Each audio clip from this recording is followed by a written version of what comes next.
네, 오늘 말씀 제목은 너희는 모든 사람을 사랑하라 이렇게 했습니다.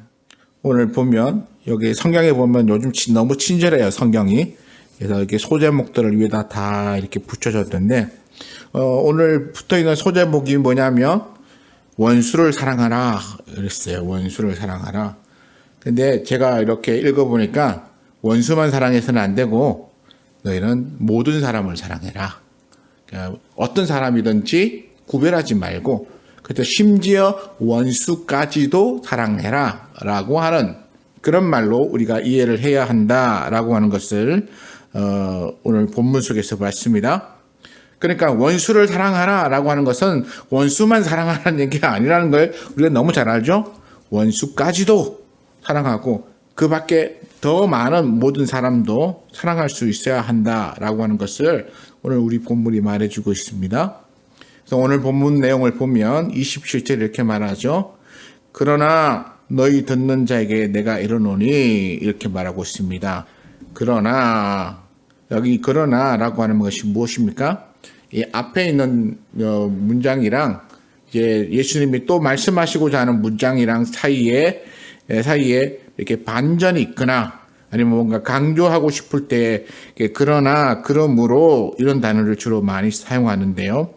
그러나라고 하는 얘기는 앞에 모든 사람이 칭찬하면 화 있도다. 그리고 그들의 조상이 거짓 선지자들에게 이와 같이 하였느니라라고 한 말씀에 이어서 그러나 너희 듣는 자에게 내가 이르노니 너희 원수를 사랑하며 너희를 미워하는 자를 선대하며 라고 말하고 있습니다.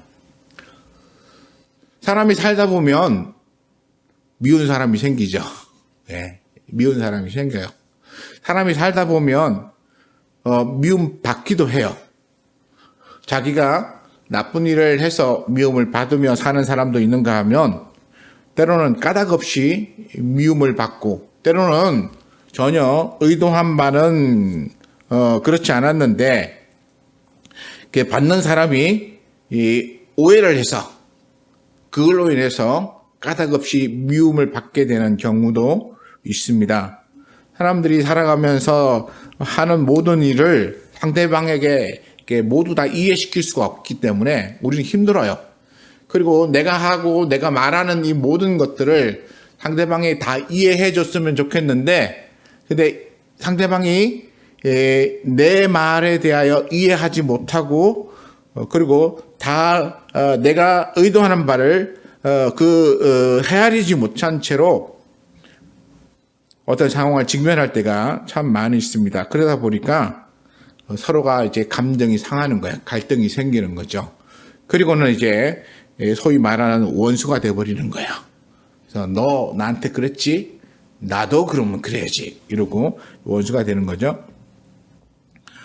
우리가 요즘 아파트에 보면 층간소음들이 많아요. 보면 아랫집하고 윗집하고 원수가 됐어요. 그래서 윗집에서 쿵쿵쿵 하고 뛴다고 아랫집에서 이제 뭘 틉니까? 음악을 크게 틀어요. 근데 음악을 크게 틀면 자기도 시끄러우니까 요즘 이렇게 장사하는 사람들이 뭘 만들어서 파냐면 그 위층에다가 이렇게 저주파로 음악을 들려서 이 층간 소음에 대한 보복을 할 수 있는 그런 스피커를 만들어서 팔아요. 그래서 그걸 이렇게 붙여놓으면 이렇게 그 소리가 위층으로 위로 올라가기 때문에 그래서 보복이 된다 이러거든요. 근데 제가 생각해 보니까 왜 아래층하고 2층하고 원수가 돼야 되죠? 이유가 없잖아요. 그 사람들이 일전까지는 전혀 모르는 사람들이었어요. 어느 날 아파트가 지어지거나 또는 아파트로 제가 이사를 와보니까 내가 사는 층이 위층도 있고 아래층도 있는데 경우에 따라서 위층에서 쿵쿵쿵 아이들이 뛰어놀고 그다음에 어떤 사람들의 발걸음 소리가 쿵쿵쿵 뭐 물건을 옮기는 소리가 쿵 그다음 비그덕쿵 이런 소리가 들리기 시작한 그 밑에서는 우리가 좀 조용히 살고 싶은데 왜 당신들이 우리 조용히 살지 못하게 하느냐 이러고 감정이 생기면서 갈등이 깊어지죠. 가서 문도 두들기고 그다음에 소리를 지르고 싸우고 그리고 심지어 칼부림까지 나서 서로 죽이는 일이 벌어지는 그 이 층간소음으로 말미암아 생겨나는 아주 불행한 사태입니다. 의도하지 않았어요. 위층 사람도 의도하지 않았어요. 아래층 사람도 윗사람에게 나는 가서 위층 사람하고 싸워야지 하고 의도하고 오지 않았어요. 두 집 사람이 다 의도하지 않았음에도 불구하고 아파트라고 하는 공간에 들어가 삶으로 말미암아 갈등이 생긴 거죠.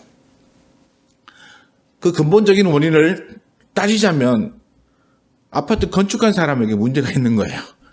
건축한 사람이 이런 층간소음을 좀 더 없애고 좀 더 이렇게 조용한 집을 만들어 줬으면 그런 일이 안 생겼을 텐데 그렇게 좀 뭐 건축비를 좀 절감하기 위해서 좀 그러다 보니까 이런 문제가 생겨서 결국 층간소음 때문에 아래층과 2층이 다툼이 생기고 그로 인해서 원수가 되고 그리고는 서로 간에 엘리베이터나 복도에서 만나도 서로 인사도 하지 않고 얼굴을 마주대하지도 않고 그 다음에 또 아까도 말했듯이 결국 참지 못하고 올라가서 난동을 부린다거나 또는 그걸로 인해서 살인까지 벌어지는 그런 일이 벌어집니다.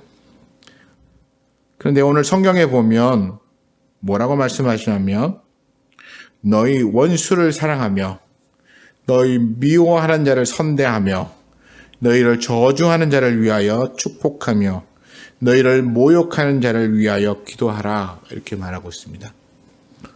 오늘 성경에서 보여주고 들려주는 이 말씀대로 우리가 살면 우리는 이 층간소음으로 인해서 갈등이 안 생길 거예요. 아, 그럴 수 있지 뭐. 윗집에 아이가 있구나. 그 아이가 한참 뛰어노는 나이구나. 그러면 조금 시끄러우면 약간은 주의 부탁하겠지만 그러나 어련히 그렇구나 이러고 살면 지나갈 수 있는 문제예요. 그렇죠. 사람들이 공사판에서 일하는 사람들은 그 공사판의 시끄러운 소리에도 불구하고 점심 먹고 이렇게 휴식 시간이 있는 시간에 아주 편안하고 깊게 잠을 잘 수 있어요. 그 아시나요? 막 기계 돌아가고 망치 소리 들리고 막 뭔가 부서져 나가는 소리가 들리는데도 잘 자요. 제가 군대에 있을 때 이제 그 논산훈련소에서 이제 그 PLI라고 이제 뭐 사격 훈련 받고 막 그렇게 할 때 하도 조교가 막 뺑뺑이 돌리고 그다음에 사격 훈련을 하는데 일어섰다 엎드렸다 막 반복하고 이러다 보니까 얼마나 힘든지 그래서 조교가 10분간 휴식 이러니까 거기 훈련 받던 동료들이 다 그 자리에 누웠어. 누워가지고 10분 동안 정말 그렇게 편안하게 휴식을 취하고 그 다음에 10분 됐을 때 일어나려고 하니까 등이 아픈 거야. 왜 등이 아팠을까요? 그게 자갈밭이었어요. 돌멩이들이 막 이렇게 우퉁불퉁 막 이런 돌멩이 밭이었는데 너무 힘드니까 거기 이제 누웠는데 얼마나 편한지. 그런데 10분쯤 지나니까 이 편안함이 이제 사라지고 이제 돌멩이가 막 이제 몸을 이제 찌르는 현상이 생기더라고요. 우리가 상황에 맞추어서 조금 이해하거나 그 상황을 받아들이면 우리는 얼마든지 좀 더 나은 편안한 삶을 살 수 있고 그 다음에 다른 사람에 대한 이해와 배려가 있으면 얼마든지 우리는 화목하며 또 평화로운 삶을 살 수 있는 것입니다. 근데 우리 주님은 우리에게 이렇게 말씀하셨어요. 원수를 사랑하라, 미워하는 자를 선대하라, 저주하는 자를 위하여 축복하라, 모욕하는 자를 위하여 오히려 기도하라 이렇게 말하십니다. 사람이 어떤 사람을 대할 때에 어떤 마음으로 대하느냐에 따라서 그 사람이 원수가 될 수도 있고 그 사람이 나의 가장 친한 벗이 될 수도 있어요.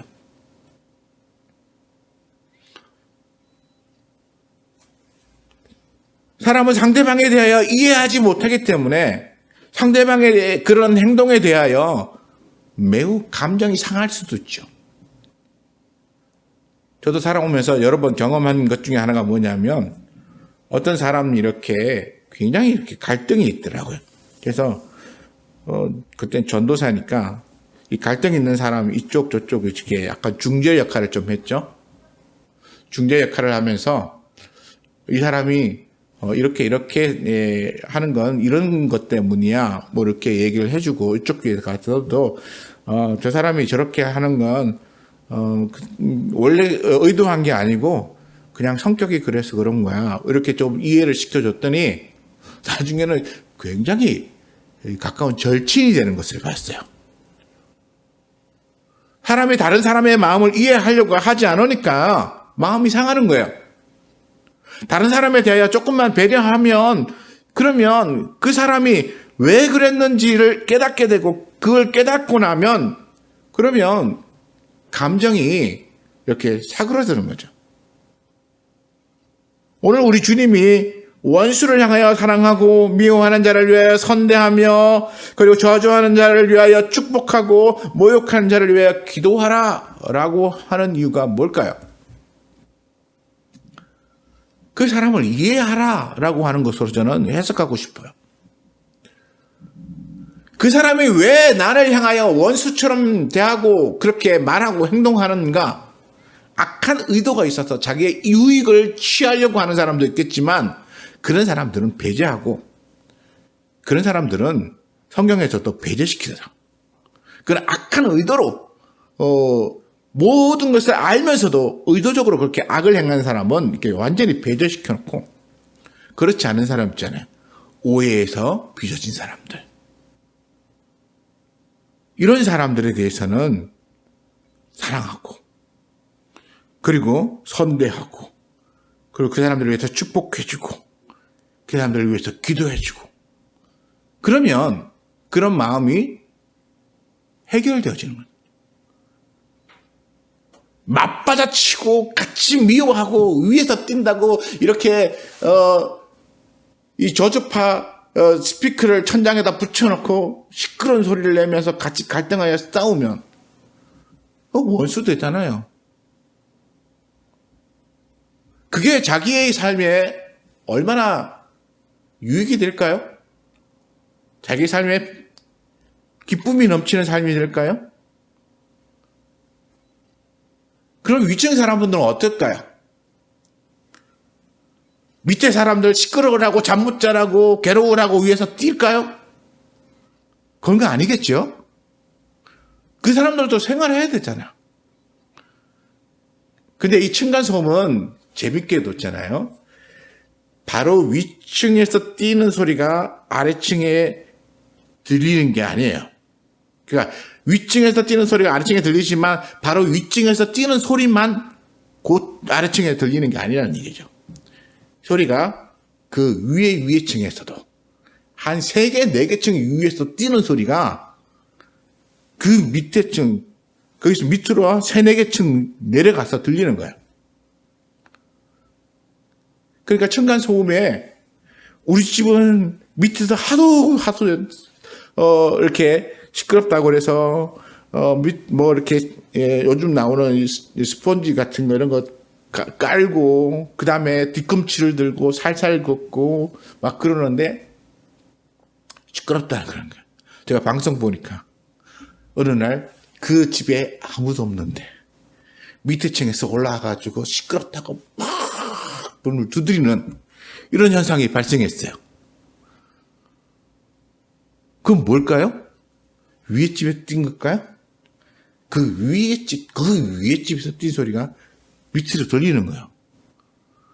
그런데 여기서 들으면 바로 위에서 뛰는 것처럼 들리죠.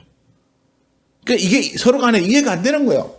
그러니까 소리 지르고 싸우고 근데 이 건물이 구조상으로 그 위에서 뛰는 소리가 벽을 타고 내려와서 나에게 들려진다는 것을 이해하고, 그리고 내가 아파트에 살면 그 정도는 감수하고 살아야 된다, 뭐 이렇게 배려심을 갖고 살면 그런 문제가 좀 덜 할 텐데, 그런데 아주 예민한 사람이 층간소음이 많이 난다고 그게 되어져 있는 이런 아파트에 이사를 와서 자기의 예민함을 드러내면서 상대를 향하여 확 공격하면, 그러면 안 되죠. 예민하면 어떻게 해야 되나요? 좀 조용한 곳으로 이사를 가는 것밖에는 방법이 없다고 생각해요. 그것도 남을 향한 배려라고 생각합니다. 근데 우리 주님은 그렇게 하라는 거예요. 사람을 향하여 원수를 원수로 갚지 말고, 같이 미워하고 같이 싸우지 말고 뭐 하라고요? 선대하라고.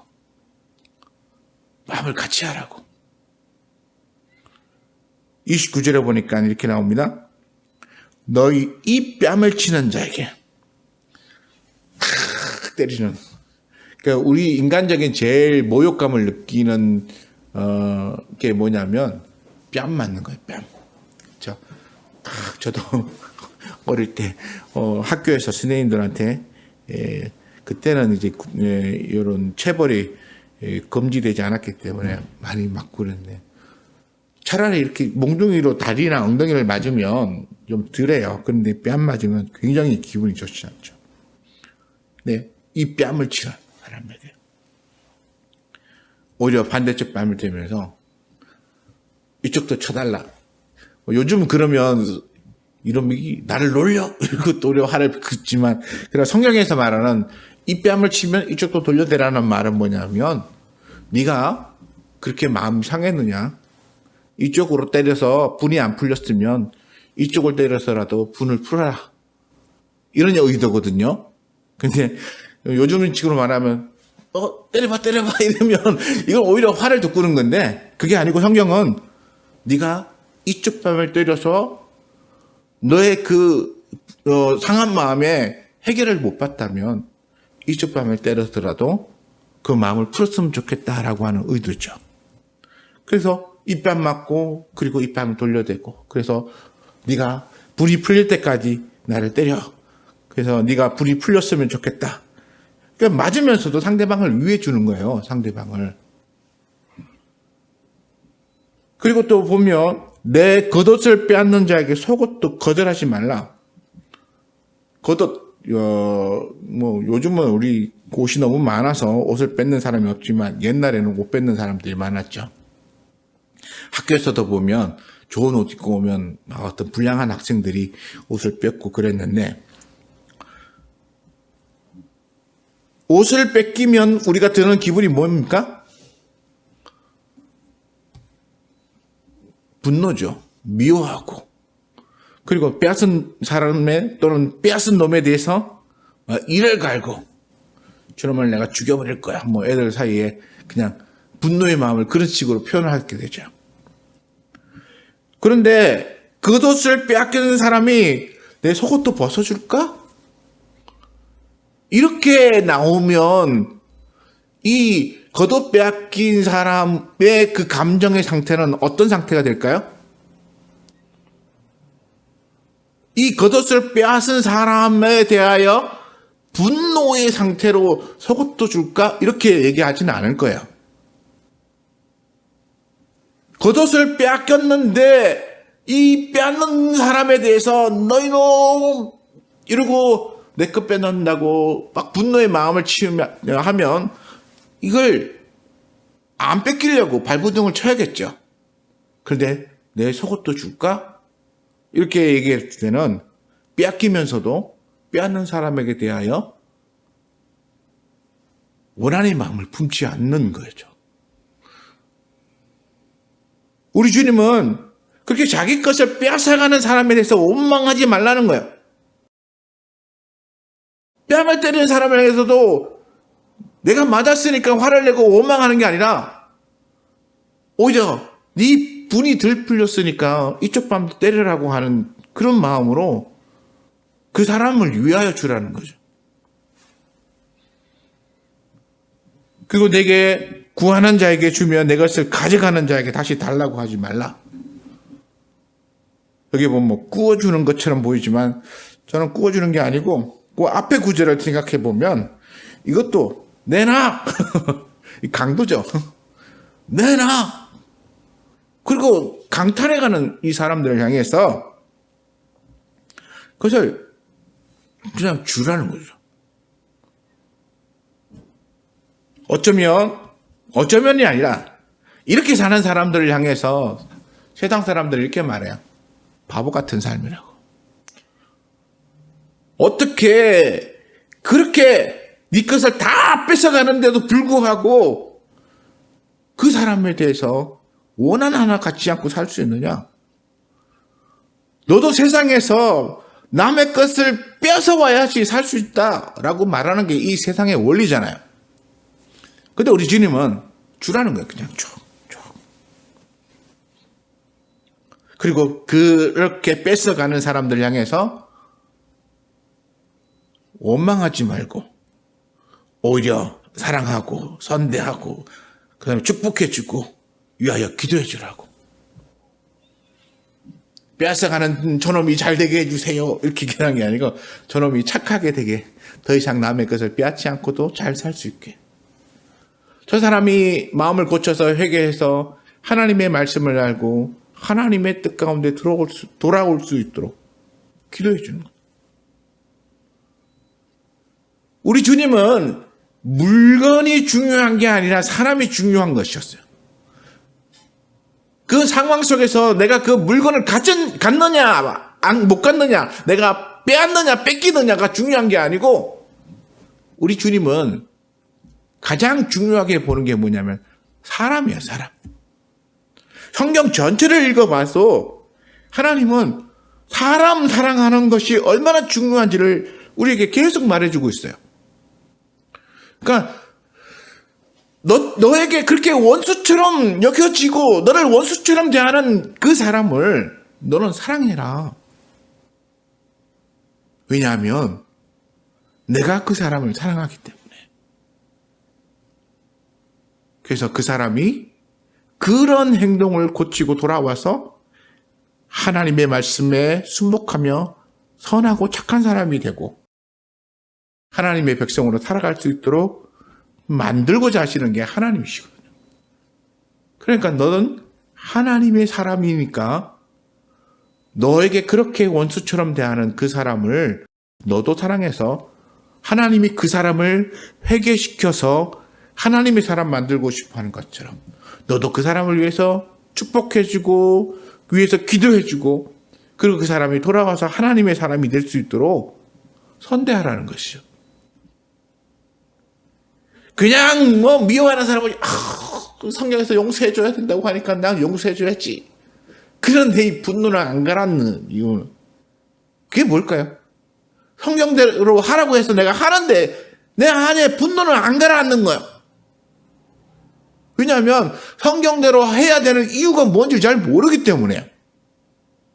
성경대로 하라고 하는데 하라고 해서 하는데 여전히 내 마음에는 막 원수를 갚아야겠다고 막 저는 이렇게 막 끌어오른단 말이에요. 이유를 모르니까. 성경이 우리에게 말하는 이유는 뭡니까? 하나님이 저 영혼을 사랑해서 저 영혼이 그 죄에서 돌이켜 회개하고 돌아오기를 기다리는 거예요. 오늘날 우리가 예수 믿고 예수를 아는 사람으로 살아가게 된 이유가 무엇이죠? 바울은 우리에게 이런 말했죠. 우리가 원수 되었을 때 누구에게? 하나님에게 원수 되었을 때 하나님이 우리를 먼저 사랑하셨어. 우리를 찾아오셔서 우리를 사랑하시고 우리를 용서해 주셨어요. 그러니까 그런 사랑받은 우리가 어떻게 해야 돼요? 우리를 원수처럼 여기며 대하는 사람들을 사랑해 주라는 거죠. 마치 내가 하나님을 알지 못하고 그렇게 외면하며 원수처럼 살아갔던 그 삶을 살았던 그 인생에 대한 것을 돌이켜보면서 내가 그렇게 살았기 때문에 하나님을 알지 못했는데 하나님이 나를 찾아오셔서 하나님을 알게 하심으로 내가 하나님의 백성이 되었다. 저 사람, 나를 원수처럼 여기는 저 사람도 하나님을 알지 못하기 때문에 그렇게 행동하는 거야. 그러니까 하나님이 나를 위하여 자기 아들을 보내주시고 그렇게 무한히 사랑하시고 그리고 오랫동안 기다리시면서 지속적으로 용서해 주셨던 것처럼 나도 그 사람을 그렇게 사랑하고 오히려 축복하며 선대하며 그 사람이 회개하고 올 수 있도록 기도해 주는 삶을 살아야겠다.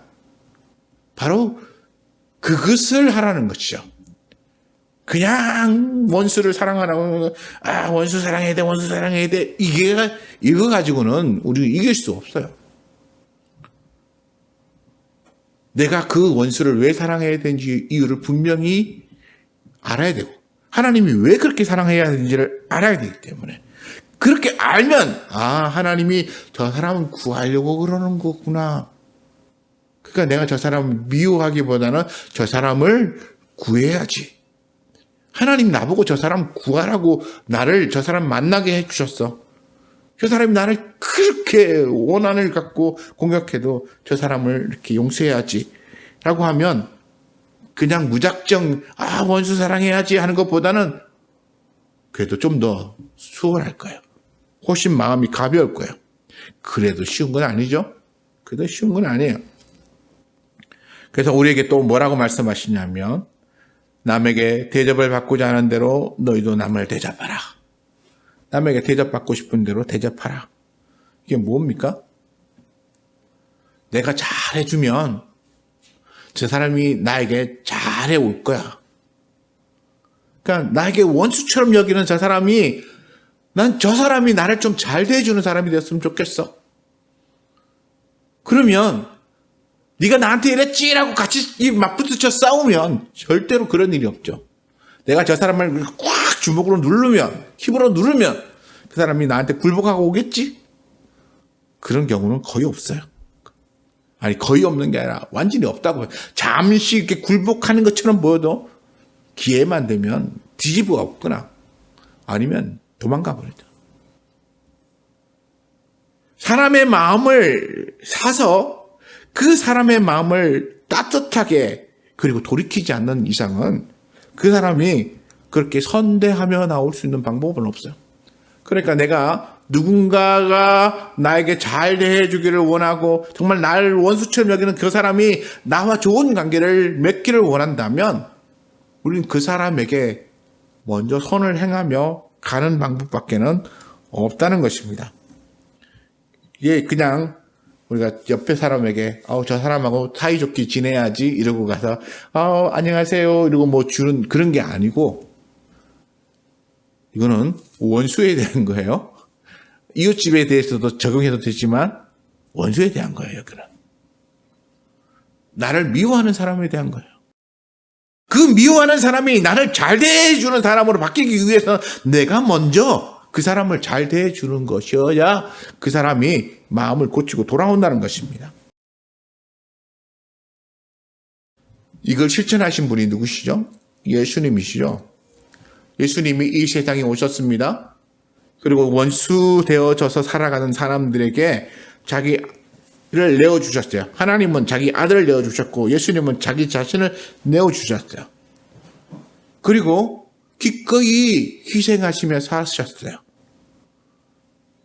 그리고는 사람들로 하여금 그것을 깨닫게 하셨죠. 처음에는 얼마만 깨달았습니까? 그 유대에 또는 갈릴리에 있는 그 소수의 유대인들만 깨달았습니다. 예수님과 함께 다니던 소위 말하는 제자들이라고 하는 사람들만 깨달았어요. 그런데 그 사람들이 예수님을 보고 경험하면서 예수님이 어떻게 이 세상에 자기를 철저히 낮추시며 오셨고 그리고 사람들 사랑하기를 얼마나 사랑하셨는지를 그들이 오랫동안 경험하고 나니까 그러니까 나가서 예수님이 이런 분이시다라고 하는 것을 전하기 시작한 거예요. 제자들이 보고 경험한 거예요. 제자들이 예수님이 행하신 모든 것을 경험한 거예요. 그리고 깨닫고 나니까 이 예수님이 우리를 이렇게 사랑하시고 이렇게 하기 위해서 오셨구나라고 하는 사실을 다른 사람들에게 전하는 거예요. 막. 그래서 그 전함을 받은 사람들이 그 믿음을 가지고 신앙생활을 하면서 또 성령이 역사하시는 역사 속에서 또다시 경험하고 깨닫고 나니까 또 다른 사람들에게 증거하는 거예요. 우리 예수님께서 그렇게 사람들에게 자신을 내어주는 희생의 섬김의 삶을 살지 않았다면 이런 일이 발생할 수 있었나요? 우리 하나님께서 내가 너를 지었으니까 너희는 날 사랑해야 돼 라고 막 이렇게 하나님의 권능으로 이렇게 짓눌렀다면 그 로마나 그리스 신화체 보면 그 신들은 막 이제 힘으로 짓누르는 신들이잖아요. 로마나 이렇게 그리스 신화 읽어보세요. 그 신들은 자비한 신들이 아니에요. 막 힘으로 막 이렇게 사람들을 누르고 숭배하지 않으면 완전히 징벌하고 막 이런 신들이에요. 근데 우리 하나님은 그런 신이 아니잖아요. 우리 하나님은 자기를 내어주고 사람들이 하나님을 사랑하고 하나님께로 오기를 원하니까 우리 예수님이 세상에 오셔서 자기를 먼저 내어주고 그리고 사람들을 위해서 먼저 희생하신 거예요. 그리고 그 사랑을 깨달은 사람들이 하나님께로 돌아오는 거죠. 나를 사랑하시는 분이 이분이시구나.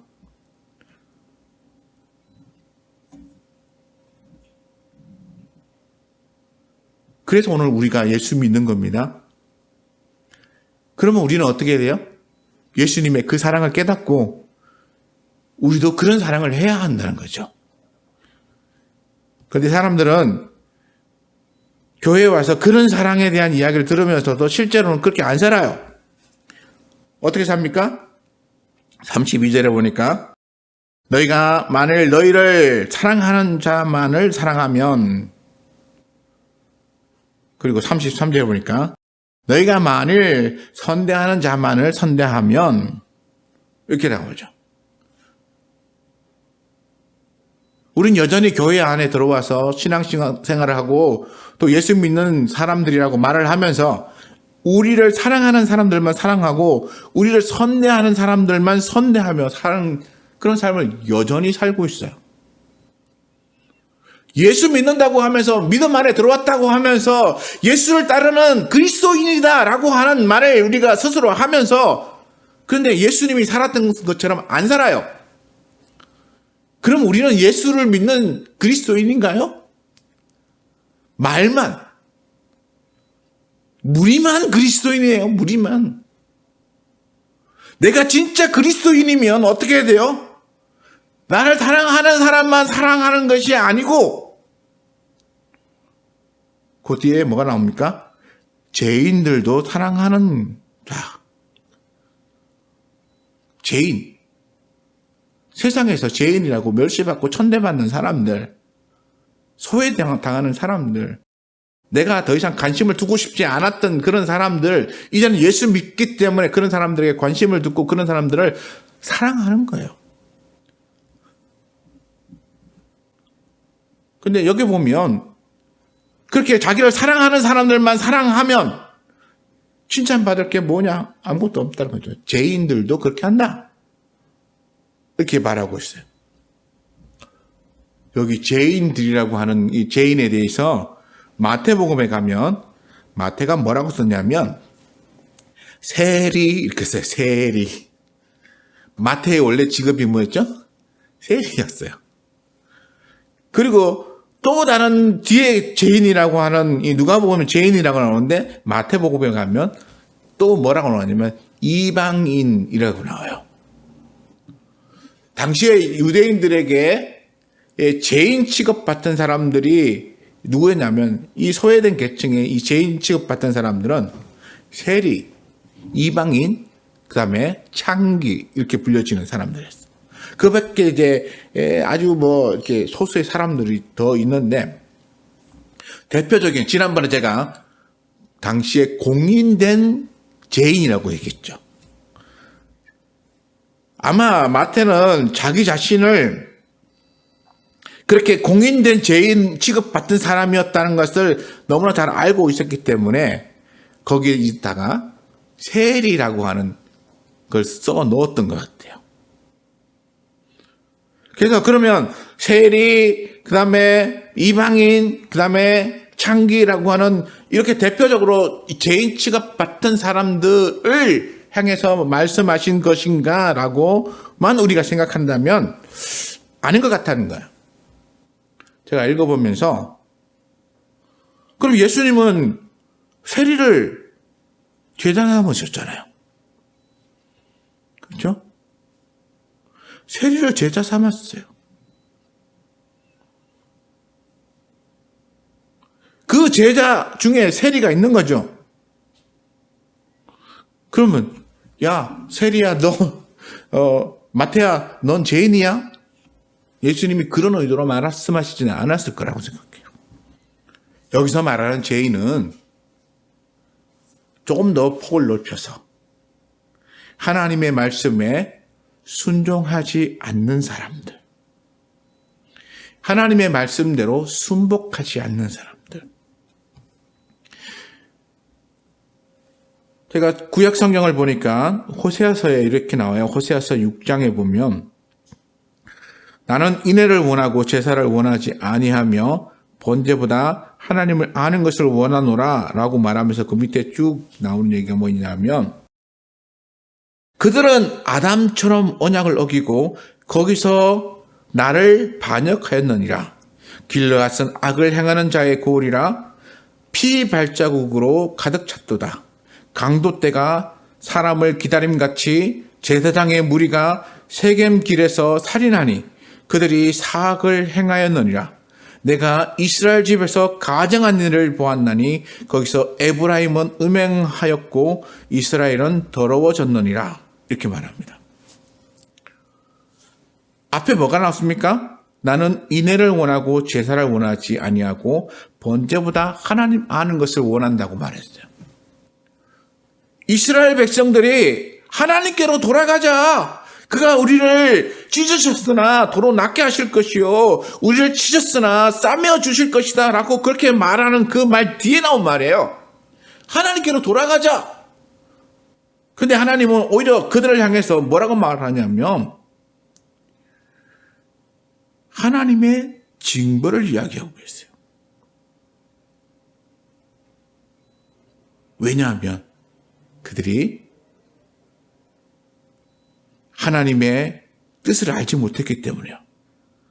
호세아 6장 4절에 보면 에브라임아 내가 내게 어떻게 하랴?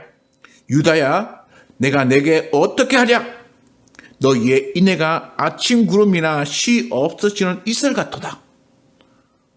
인애, 사랑하는 마음, 사람 사랑하는 것이 아침 이슬같이 잠깐 이렇게 하나님이 징벌 줄 땐 보이는 듯 하더니 하나님이 복을 주니까 다시 싹 사라져 버렸어요. 그리고 그 다음에 뭐 해요? 그 다음에는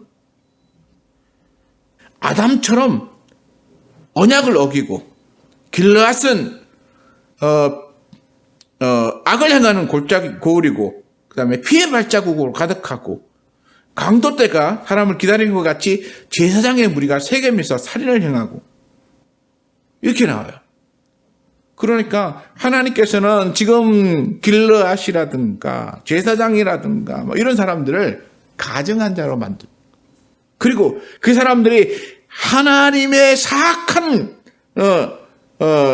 이게 하나님이 그들을 사악한 부류로 이렇게 취급하고 있어요. 왜 그렇습니까? 그들이 제사를 안 드렸어요? 아니에요. 제사를 안 드려서가 아니라 그들에게 인애가 없기 때문에 인애. 사람 사랑하는 마음이 없기 때문에. 하나님은 사람 사랑하고 사람을 아끼고 사람을 그렇게 중요하게 생각하시는 분이야. 그런데 하나님의 사람이라고 하는 사람들이 자기의 욕심을 위하여 사람을 해치고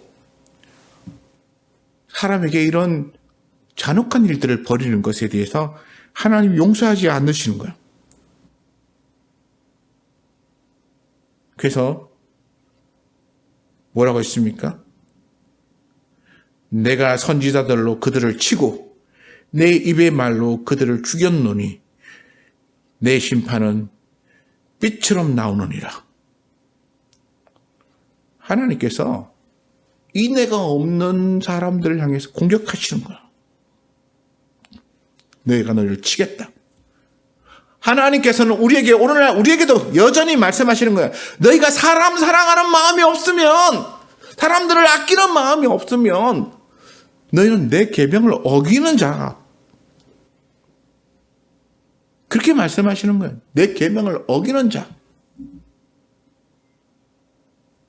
7절, 호세아 6장 7절에 그들은 아담처럼 언약을 어기고 나를 반역하였다. 그러니까 원수를 향해서 우리가 어떻게 해야 돼요? 네가 원수? 그럼 나도 원수. 이렇게 나가는 게 아니고, 네가 나를 미워하냐?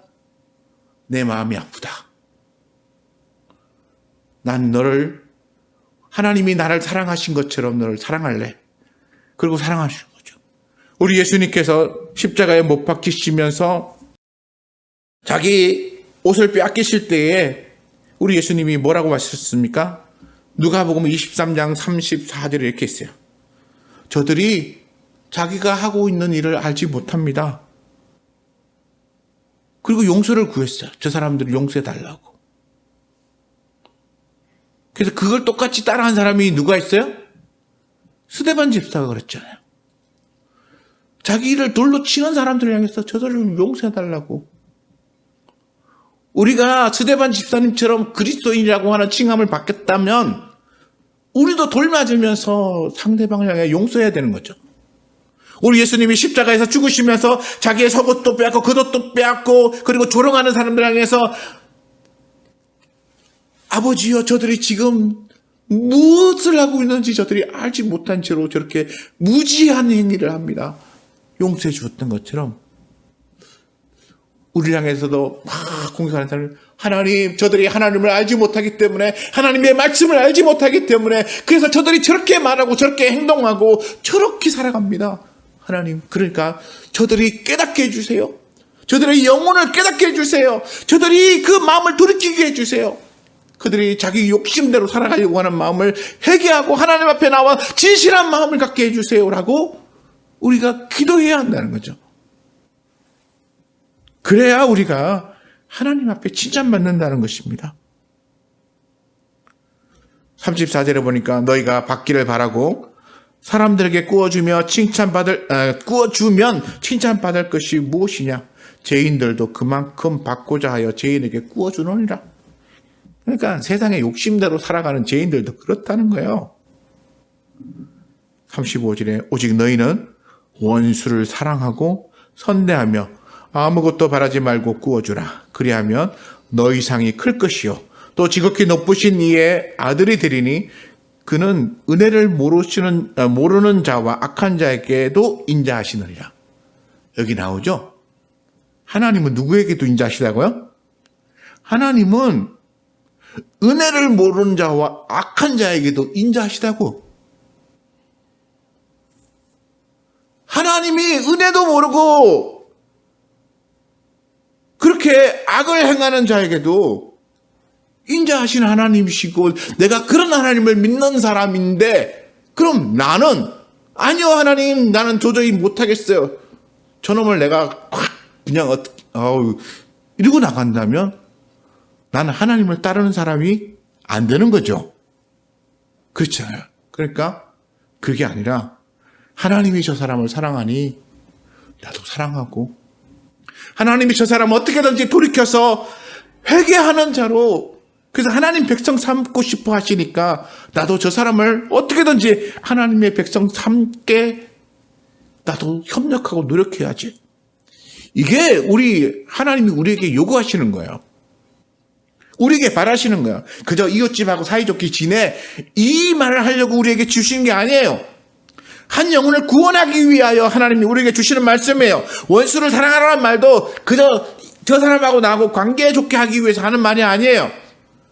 그 영혼을 불쌍히 여겨서 그 영혼을 구원하게 하기 위해서 우리에게 하시는 말씀이에요. 기도를 알면 우리는 그 사람을 향하여 우리 예수님이 눈물 지으셨던 것처럼 우리도 눈물 지으며 그렇게 살아야 되죠. 우리는 성경에 보면 예수님의 말에 의미를 깨닫지 못하고 그 영생의 길을 저버린 젊은 사람을 우리는 알 수 있어요. 이미 여러 차례 이제 예화로 나온 젊은이인데 이 젊은이가 와서 선생님, 내가 어떻게 하면 영생을 얻을 수 있겠습니까? 나는 어려서부터 이것도 행하고 저것도 행하고 딱 했는데 그러니까 예수님이 뭐라고 했습니까? 내게 한 가지 부족한 것이 있다. 내 재산을 다 팔아서 가난한 자에게 주고 나를 따르라. 그랬더니 이 사람이 돈이 많아서 그래서 근심하며 돌아갔죠. 그때 제자들이 주여 그러면 우리는 무엇을 얻을 수 있습니까? 그랬더니 그래 너희는 제자들이었죠. 나는 뭐도 하고 해서 다 버리고 주를 따랐습니다. 그러니까 우리 주님이 뭐라고 했냐면 내 세에서 여러 배를 받고 또는 100배를 받고 그리고 영생을 얻지 못할 자가 없느니라. 이렇게 해서 하시면서 그거예요. 주라. 그러면 너희가 하나님께로부터 도로 받을 것이다. 그러니까 너희가 이웃을 향해 주면 하나님이 너희에게 주어서 너희가 받게 될 것이다. 그것도 뭘 같이 받아요? 영생도 같이 받는 거예요. 내가 내 물질을 가난한 사람들에게 팔아주면 내 영생까지 곁들여서 하나님이 더 많은 것을 주신다는 거예요. 이게 우리 하나님이 베풀어 주시는 원리거든요. 그러니까 다른 사람을 사랑하면 하나님께서 나를 사랑해 주신다는 거예요. 그러니까 내가 주면 하나님이 나를 그렇게 대우해 주신다는 원리예요. 그래서 주라. 너희가 대접받고 싶은 대로 대접해라. 원리가 그거예요. 그래서 주라. 그러면 그렇게 해 주신다. 그래서 38절에 가면 이렇게 나옵니다. 주라. 그리하면 너에게 주실 것이니 곧 후히 되어 누르고 흔들어 넘치도록 하여 너에게 안겨주시리라. 너희가 헤아리는 그 헤아림으로 너희도 헤아림을 도로 받을 것이니라. 여기서 주라. 그러면 너에게 주실 이가 누구시죠? 하나님이시고 내가 남을 판단했을 때 나를 판단하실 이가 누구십니까? 하나님이시죠.